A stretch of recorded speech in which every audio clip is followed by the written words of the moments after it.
अस्सलामुअलैकुम, welcome to our cooking channel. तो आज हम बनाने जा रहे हैं इमली का अचार। और ये चलिए शुरू करते हैं।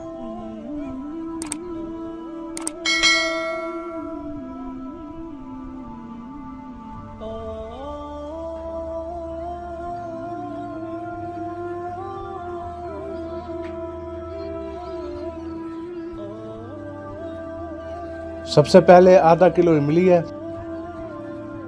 इमली को इस तरह काट लें। अगर आप 4 से 5 महीने या अगले साल तक के लिए अचार बनाना चाहते हैं तो आप इमलियों का पानी निकाल लें। अगर आप इतना अचार बना रहे हैं जो 4 से 5 दिन में खत्म हो जाएगा तो इमलियों का पानी निकालने की जरूरत नहीं है। हम इतना अचार बना रहे हैं जो 4 से 5 दिन में खत्म हो जाएगा तो हम इसका पानी नहीं निकालेंगे। अगर आप बगैर पानी निकाले इसे फ्रिज में रखते हैं तब भी आपका 15 दिन से महीना निकाल जाएगा।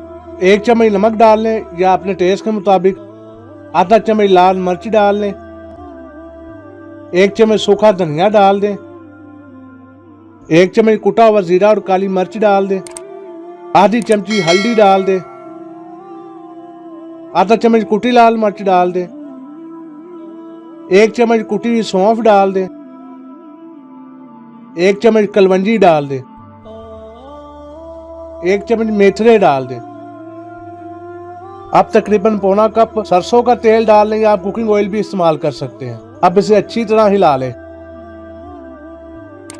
इसमें कुटा हुआ लहसुन भी जाएगा 2 चम्मच, जो कि हम भूल गए थे। आपने सब मसालों के साथ लहसुन भी डालना है। अब इसे अच्छी तरह हिला लें। अचार हमारा बिल्कुल तैयार है।